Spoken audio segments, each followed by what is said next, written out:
My name is Camille Hart, and I was 32 years old the day I stood on a brightly lit stage, applause echoing around me, and realized the seat reserved for my family in the front row was still empty.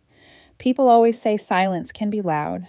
I never really understood that until I looked past the cameras, past the smiling executives, and saw that untouched chair sitting there like a deliberate question. How much more are you willing to give them? It was supposed to be my night. The promotion ceremony had its own email from corporate HR, its own printed program, its own carefully planned run of show. They called it a leadership recognition event, which was a fancy way of saying, we're about to separate the people we see as expendable from the people we intend to invest in. I'd been with the company for almost 9 years. I'd taken every thankless project, stayed late for every crisis, and learned how to be the person they called when something was on fire and everyone else had gone home. When the email hit my inbox, I forwarded it straight to the family group chat with a short message. Big promotion ceremony in 2 weeks. I'll save you seats in the front row.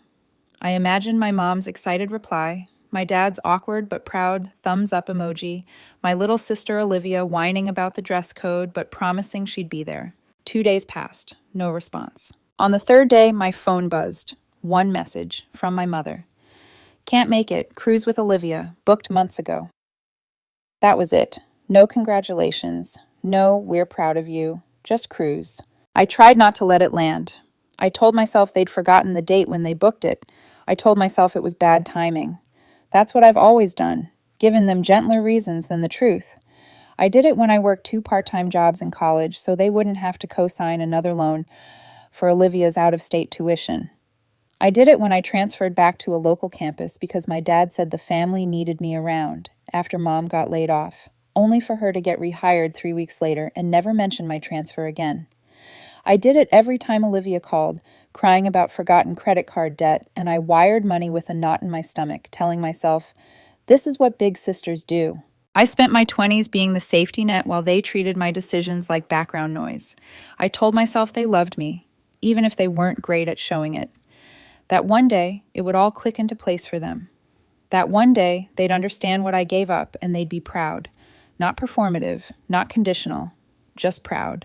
So when I walked into the company auditorium that humid Tuesday in mid-August, I tried to hold on to that fantasy. The air conditioning fought the heat, but I could still feel sweat at the base of my neck from the walk-in from the parking garage. Tables were set up with champagne flutes filled with orange juice, programs laid out in neat stacks, little branded notebooks with gold foil lettering at every seat. My coworkers arrived with their spouses, kids, parents, even a neighbor or two. People clustered in front of the stage backdrop, taking photos in their best outfits, laughing, hugging. I stood off to the side with my program in hand and watched. There was a little printed reserved sign on the front row seat with my name on it, plus 3 extra chairs taped off for family. Their absence wasn't an accident. It was a choice, and I felt it like a bruise every time someone else's dad clapped them on the shoulder, or someone's kid ran up the aisle yelling, "Mom, you did it!" I didn't feel angry. Not yet. Anger requires a kind of hope that this time will be different. What I felt was numb, like I'd already known they weren't coming, and I'd just been waiting for reality to catch up with me. When they finally called my name, I walked up the steps in heels that suddenly felt too loud on the wood. I shook hands with a line of department heads, smiling for the cameras. Then the company's top executive stepped forward. He's usually all business, never one for lingering. But this time, he held onto my hand a moment longer and gave me a look that didn't feel like the usual corporate script. "Congratulations," he said quietly, and pressed a slim envelope into my other hand. I assumed it was the formal promotion letter. I'd already signed an initial agreement, and HR had told me they'd go over the final version in person. I waited until I was off stage, away from the flash of cameras, before I slid a finger under the flap. Inside were 2 documents. The first was a confirmation of my promotion to Senior Program Director, title, responsibilities, all the things I'd already discussed. The second made my breath catch. A revised contract with a base salary that finally pushed me into 6-figure territory. Stock options. A quarterly performance bonus that could cover my parents' mortgage in a single payout. At the bottom, in ink that wasn't the standard corporate blue, was a handwritten note. Your leadership deserves more than just the title. Let's build something big. M. I didn't cry. I didn't even smile. I folded the papers, slid them into the inner pocket of my blazer, and went back to my empty seat. People clapped me on the shoulder, asked how it felt. I just kept saying, "Good, it feels good," because anything else would have cracked the thin layer of ice I'd built over everything else. That night, I ordered Thai food, cracked open a beer, and sat on my couch in the glow of the TV. Some late-night rerun played in the background, laugh track washing over the room like static. My phone lay face down on the coffee table. I didn't touch it until nearly midnight. When I finally picked it up, the screen lit up like it was having a panic attack. 74 missed calls. My voicemail icon looked like it was begging for mercy. At the top of the list, one text from my mother, time-stamped 11:02 p.m. "We need to talk." In the past, that message would have sent me into instant crisis mode. I would have called back breathless, apologizing for missing her attempts, asking if everyone was okay. This time, I just stared at the words. "We need to talk." About what, exactly? About how they chose a cruise over my ceremony? About how they'd missed the moment I finally stepped into something that was mine, something I hadn't sacrificed for anyone else? I set the phone down without opening a single voicemail. For the first time in my life, I felt no obligation to answer them. I didn't know it yet, but that small act, not calling back, not chasing, was the first crack in the foundation of our entire relationship. And once it started, there was no going back. The next morning, my phone started buzzing at 7 on the dot, like someone had set an alarm to drag me back into the old script. My mom, my dad, Olivia, cycling through one after the other. When one call went to voicemail, another came in. By 9, the missed call list was so long I had to scroll. By lunch, my email inbox joined the chorus. Subject lines stacked up like warnings. "Call us immediately." This isn't funny. Don't ignore your family. I pictured them somewhere on that cruise ship, maybe in a lounge with fake velvet chairs and watered-down cocktails, passing the phone back and forth, taking turns hammering my number, not because they were proud, not because they were sorry, because they'd finally realized I hadn't come running the second they snapped their fingers. At work, everything felt different. People I'd known for years suddenly looked at me with a mix of curiosity and cautious respect. Coworkers who'd barely said more than morning were now asking about my opinion on projects, inviting me to meetings to get your insight. The promotion had flipped a switch in how they saw me. Normally, that kind of attention would have made me uncomfortable. That week, it felt like armor. Every congratulations was another layer between me and the old version of myself that existed solely to solve other people's emergencies. By Wednesday night, my dad's number flashed on the screen again while I was rinsing dishes. I almost let it go to voicemail, but something in me wanted to hear what he'd say when he thought he finally had my attention. I answered. He didn't bother with hello. "Camille, listen," he said, breathless, like he'd been rehearsing. "We didn't know the ceremony was such a big deal. Your mom and Olivia really pushed for this cruise, and it was already paid for. We figured you'd understand." I said nothing. I could practically hear him straining against the silence. "Family is family," he went on. "We should put this behind us. You've always been the dependable one, and that's not something to throw away over one night." One night. The phrase almost made me laugh. My entire adult life had been a series of quiet sacrifices they'd accepted like they were nothing. I was the one who stayed up late sending just a little help so the power company wouldn't shut off their lights. I was the one who rolled paint onto their peeling walls on my weekends, patched their leaky roof while they watched TV inside, picked up Olivia's forgotten credit card balances so collectors would stop calling. I had given up internships, friendships, and the freedom to say no so they could keep pretending everything was fine. And the one night I asked them to sit in a chair and clap, they were on a ship drinking mojitos. I didn't yell, I didn't explain. I didn't list all the times I'd prioritized them over myself. I just pulled the phone away from my ear and ended the call. No goodbye, no promise to talk later, just a clean, flat hang-up. 10 minutes later, my grandfather called. He never asked for anything, never hinted, never guilted. If he needed help, he'd say, "Can you?" And if I said no, he'd accept it and move on. When I saw his name, I actually answered without thinking. "I heard about the promotion," he said. His voice was rough with age but steady. "Congratulations." I felt my throat tighten. "Thank you," I managed. There was a pause, then his tone shifted. I also heard your parents skipped out on the ceremony. Of course they'd called him. Of course my mother had cried down the line about how I'd changed, how I was shutting them out. She called me sobbing, he said, confirming it. Said you were being cold. Said you're not picking up, not replying. Said you're not the same girl who always helped them. I sank into a chair. What do you think? I asked. He let out a tired little chuckle. I think they're not crying because they missed your ceremony. They're crying because they missed their last chance to remind you they own you. The sentence landed like a stone dropped into a deep well. They see it now, he continued. You've got something they can't control. Money, title, independence. They're scared. And when people like your parents get scared, they grab harder. I didn't say anything, but something inside me shifted into focus. He'd just given words to a feeling I hadn't been able to name. It wasn't that they didn't care about my promotion. It was that they cared more about what it meant for them than what it meant for me. By Friday, the strategy had changed. The angry voicemails softened into syrupy texts. We're so proud of you. We knew you'd make it. Celebrating for you from the ship. My mom sent a blurry photo of a sunset over the ocean with a caption, thinking of you. My dad added a picture of a cocktail with a winking emoji. Then Olivia sent hers, a neon drink with a paper umbrella, her hair tossed over one shoulder, lips pouty. Congrats, big sis, she wrote. Drinks on you when we get back, right? It was almost insulting how transparent it all was. They weren't reaching out because they'd had a revelation about how they'd treated me.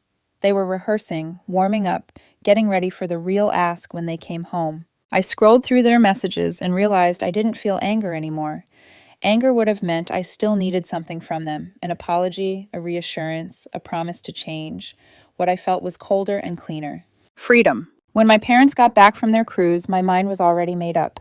No more emergency transfers. No more late-night calls about overdue bills. No more dropping everything to fix problems they'd created and ignored. I wasn't going to storm into their house and scream about betrayal. I knew how that would end. I'd played out that scene 100 times in my head. They were professionals at flipping any confrontation into a story where they were the victims and I was the ungrateful, selfish daughter. I'd say, you hurt me, and they'd hear, you owe me, and twist it until I was apologizing again. So instead, I decided I wouldn't say anything. No big showdown, no dramatic monologue.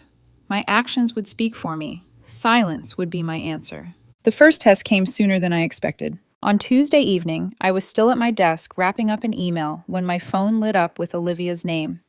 Against my better judgment, I answered. Cam, she said, diving straight in. My car's in the shop. The mechanic says the transmission's shot. $2,000 minimum. I don't have it right now. Can you cover it? I swear I'll pay you back. Her voice had that familiar blend of panic and entitlement I'd heard since we were teenagers. I could practically overlay this call on top of a dozen others. My rent is late. My card got declined. I forgot about this bill. It always ended the same way, me opening my banking app, her promising she'd send something when she could, and then nothing. But something was different now. I pictured my empty front row seat, the cocktail photos, the way they'd only started reaching out after realizing I hadn't reacted, the way my grandfather had said the word own. I didn't launch into a speech. I didn't remind her of all the times I'd bailed her out in the past. I just said, no, you'll figure it out. She went silent for a beat, like the call had dropped. What? I'm not paying for it, I said, calm and clear. You'll figure it out. Camille, come on, she snapped, her tone turning sharp. You make more than enough now. This is nothing to you. I swallowed the sting of that sentence. That was always the logic. My effort was invisible. Only the outcome mattered. I'm not doing this anymore, I said. Good luck. And I hung up. I sat there staring at my phone, waiting for the flood. Angry texts, calls, accusations. They didn't come, not right away. Instead, a strange quiet spread through me, like I'd just broken some invisible family law that had been strangling me for years. 2 days later, my dad called again. This time his voice was casual, almost friendly. Hey kiddo, how's work? He asked, asking about my projects, my coworkers, my office, like he cared about the details. 5 minutes in, he pivoted. Listen, he said, clearing his throat. We're a little behind on a couple bills. Just temporary. You know how it is. I was thinking maybe you could help out this month. It's not a big deal for you now with your new salary and all. That last part stopped me cold. My new salary? I hadn't told them what I was making. I hadn't told anyone outside of work the actual number. The contract wasn't public information. HR was obsessive about confidentiality. So how exactly did my dad know enough to call it not a big deal? Who told you that? I asked. There was a tiny hesitation, just long enough for me to hear it. Your mom talked to someone who knows someone in HR. Word gets around, he said. We're family, Camille. We don't need secrets between us. My skin prickled. Something about it didn't fit. HR didn't gossip about salaries. People didn't just casually know someone who could access that kind of data. And the way he said, we don't need secrets between us, felt less like a reassurance and more like a warning. I ended the call with some excuse about having to go, but the unease stayed with me long after I hung up. I couldn't stop replaying his words, the certainty in his voice when he talked about my money like it already belonged to all of us. For years, I'd believed the worst my family could do was ignore me when I needed them, or bleed me dry when they didn't. For the first time, it occurred to me that they might be willing to go further than that. And I had no idea just how far they'd already gone. I tried to shake it off, tried to tell myself I was reading too much into things, that maybe my dad had guessed, or maybe my mom had exaggerated something she overheard, but the doubt lodged itself like a splinter under my skin. I kept replaying his tone, confident, entitled, like my salary was family property he was merely reminding me about. That night, I sat at my kitchen table with a half-eaten takeout container in front of me. I didn't even taste it. I just pushed the food around, watching the reflection of the overhead light ripple across the glossy surface. My phone sat next to my elbow, its screen dark. For the first time, it didn't feel like a communication device. It felt like a breach point. Around 10, my laptop chimed. New email. I almost ignored it. It came from an unrecognizable Gmail address, a random string of letters and numbers that screamed spam. But something made me open it anyway. Maybe intuition, maybe paranoia. The subject line froze me. They're planning something. The message was short. No greeting, no name, no request. Your parents have been digging into your finances. Ask yourself why. That was it. No links, no attachments, nothing that screamed phishing, nothing that asked for money or threatened me. Just a warning. I sat back slowly. My heart thudded in my chest, heavy and hard. If it had been a scam, they would have wanted something from me. But this email wanted nothing, except for me to know something I wasn't supposed to. I closed the laptop, I turned off the kitchen light. I sat in the dark feeling the walls pull closer. Did my parents really call HR? Did they really push for details about my salary, about bonuses, about stock options? And, if so, what exactly were they planning to do with that information? The next 2 days passed in a blur. I'd stare at spreadsheets, at emails, at task lists, and my eyes would skim the words without registering anything. My coworkers would talk to me, and I'd nod at the right moments while my mind replayed the warning over and over. Ask yourself why. Friday evening, just as I was packing up, I heard my name. I turned and saw Mark, the senior accountant, not to be confused with anyone from my personal life. He was one of those quiet professionals who never lingered in hallways or gossiped or involved himself with anyone's business. The kind of man who did his job well and left on time. But tonight he didn't leave. He approached me instead. You got my message? He asked quietly. For a second, I didn't understand. My brain scrambled through possibilities until it landed on the email. I blinked. That was you? He nodded, his eyes shifting around the hallway to make sure no one else was listening. Payroll flagged the phone call. Your mother called last week, said she was helping you with your taxes and needed your income details. She pushed for bonuses, stock vesting schedules, compensation tiers. HR refused, and she pressed harder. My skin prickled. Mark continued. HR escalated the report to my team. I recognized your name. I didn't think you'd want it buried. Why tell me anonymously? I asked. He gave a small, humorless smile. Because if it came from me directly, I'd be dragged into a family mess, and I've seen how those go. He paused. Listen, I've worked here long enough to see patterns. When someone in the family gets money, real money, everyone else starts circling, and they don't stop, not until there's nothing left to take. A chill went through me, not fear, recognition. People don't change just because you earn something. If anything, they change more. They change into the truest version of themselves. Be careful, he said quietly, then straightened, gave a polite nod, and walked away. I stood there in the dim hallway holding my bag, my heart pounding in my throat. everything inside me rearranged in a single moment, like puzzle pieces snapping into place. It wasn't paranoia. It wasn't imagination. It wasn't me being dramatic. My parents weren't just thinking about my money. They were strategizing. When I drove home, my grip on the steering wheel was tight enough my knuckles whitened. The entire ride felt like I was moving through fog, headlights carving tunnels in the dark. When I finally stepped into my house, I didn't even take off my shoes. I just leaned against the door, my breath catching in my chest. I thought the worst they could do was take advantage of me emotionally or financially, but now I started to see the larger picture. They wanted a piece, a share, a claim, a cut. And if they were already breaching company confidentiality, what else were they willing to do?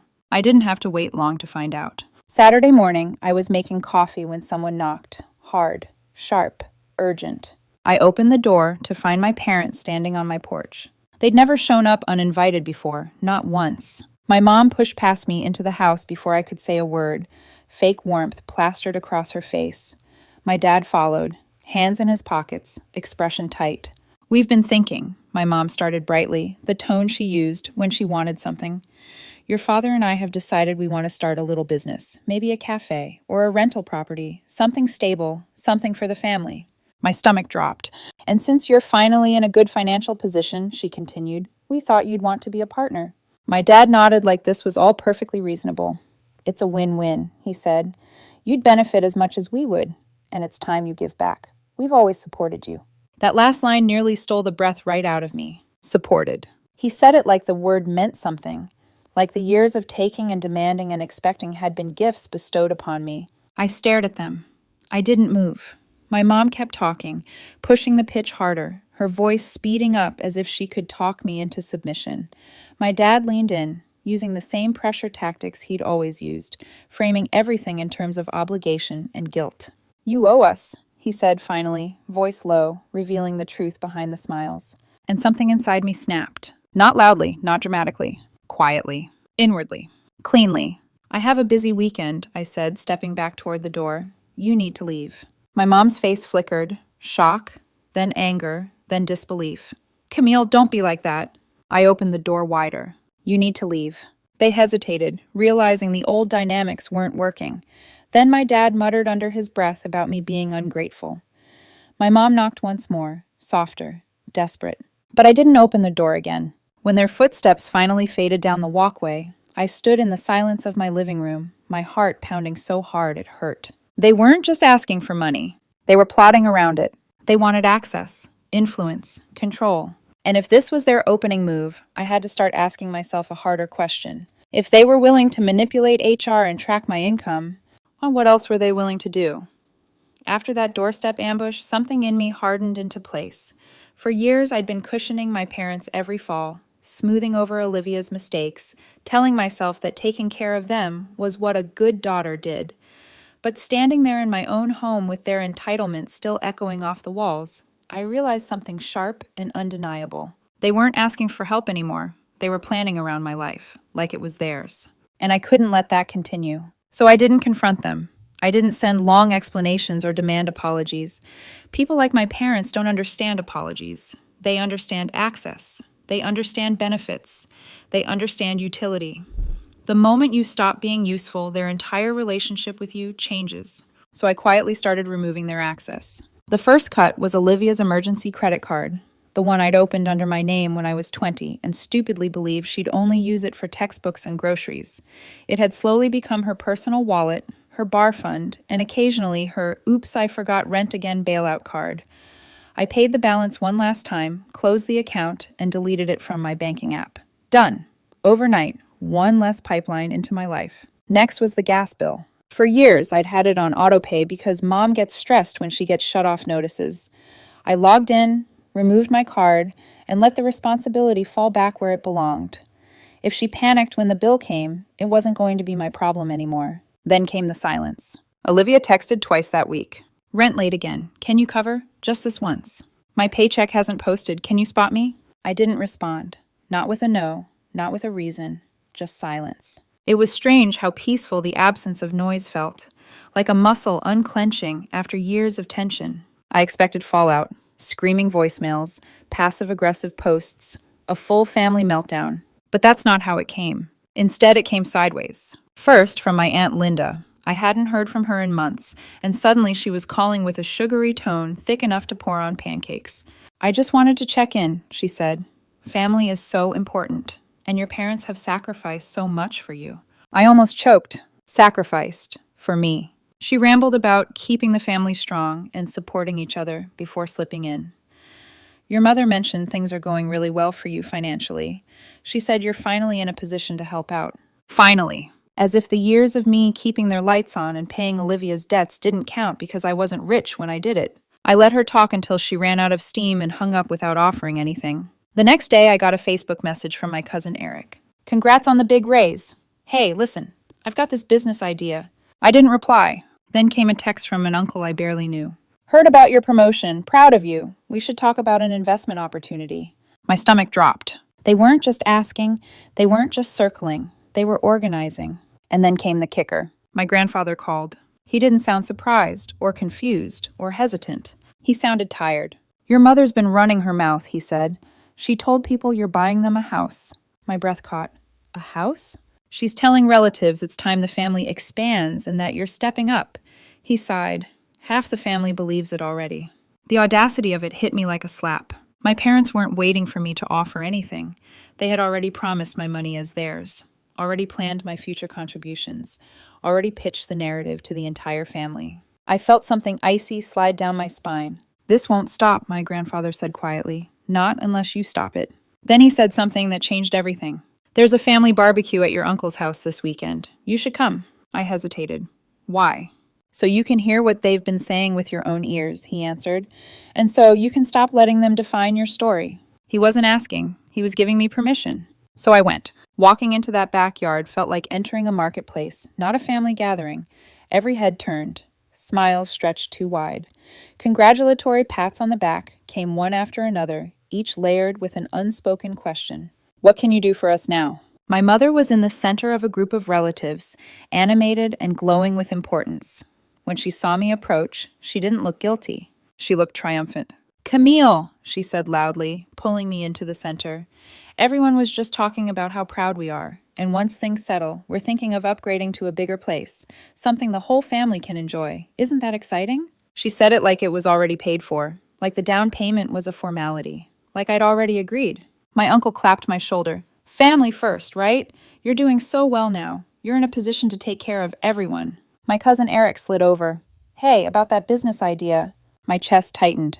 The plate in my hand suddenly felt like a weight. I looked around at all of them, smiling, expectant, circling like polite vultures. And then I saw my grandfather, sitting in a lawn chair off to the side, watching me, not interfering, not rescuing me, but giving me that same small nod. Permission, again, this time to rip the mask off. So I did. "I'm not buying anyone a house," I said. Loud, clear, steady.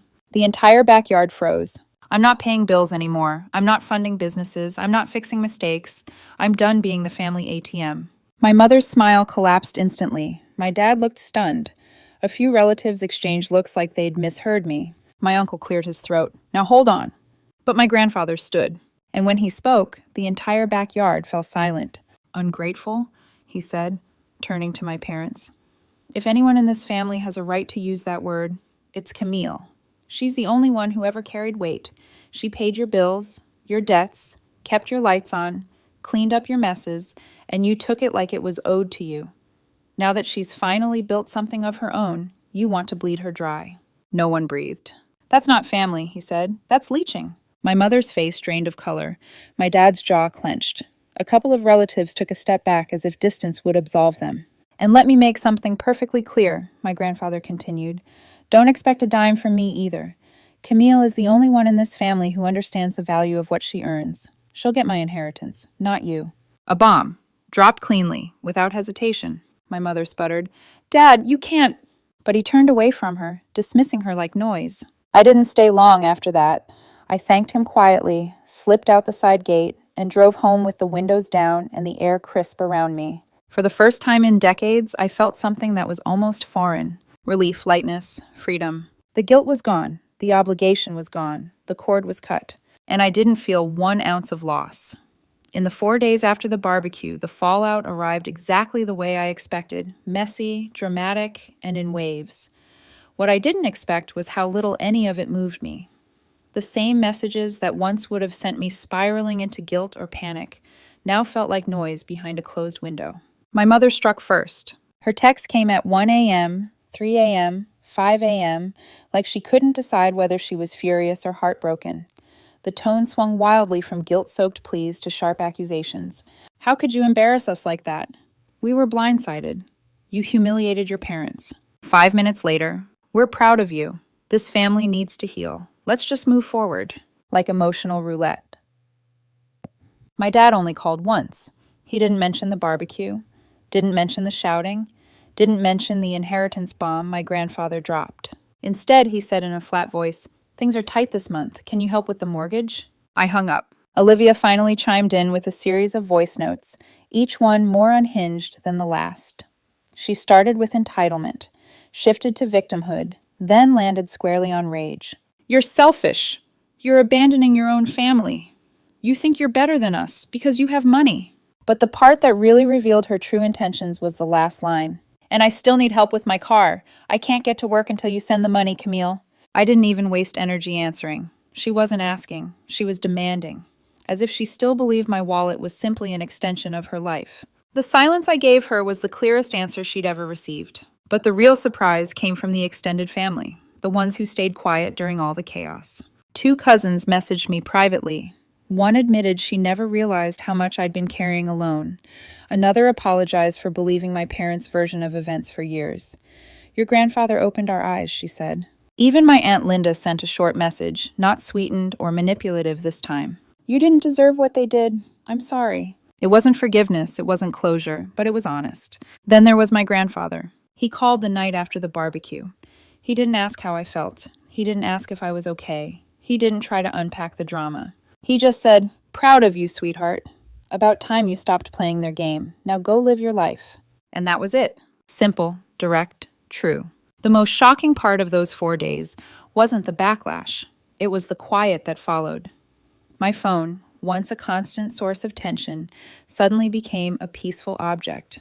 Calls stopped. Messages slowed.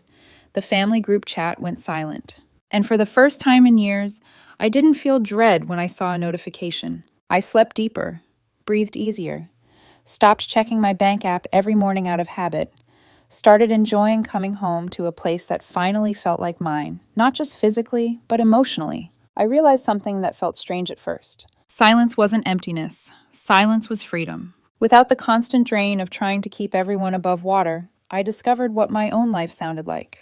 I went for walks without worrying about who might need something. I cooked dinner without calculating what I'd have to transfer to Olivia. I even read a book cover to cover for the first time in months. The more their voices faded, the more I felt like I was stepping into a version of myself I'd never had the chance to meet. A version that didn't flinch every time the phone rang. A version that didn't apologize for not being enough. A version that didn't say yes out of fear. A version that didn't bargain for affection. A version that wasn't defined by what she could provide. A version that finally understood she deserved more than being the family's safety net. A week later, I sat on my couch with takeout, the soft hum of the TV in the background, and a calm I couldn't remember feeling before. My phone buzzed. One single notification. For a split second, my old instincts tensed. Then I glanced at the screen. It wasn't my mother, or my father, or Olivia, or anyone asking for money. It was my grandfather. "Just checking in. Hope your week was peaceful." I smiled, genuinely smiled, and replied, "It was." And it was true. The quiet wasn't lonely. It wasn't cold. It wasn't empty. It was mine. Every bit of it. For the first time ever. I didn't lose a family. I lost the illusion of one. And in its place, I gained something better. My life back. My boundaries intact. My future no longer mortgaged to people who never planned to pay me back. I didn't need a dramatic reconciliation or a tearful reunion. I didn't need them to understand what they did. I didn't need them to see my worth. Because the freedom that comes from finally choosing yourself, that's worth more than anything they ever pretended to give me.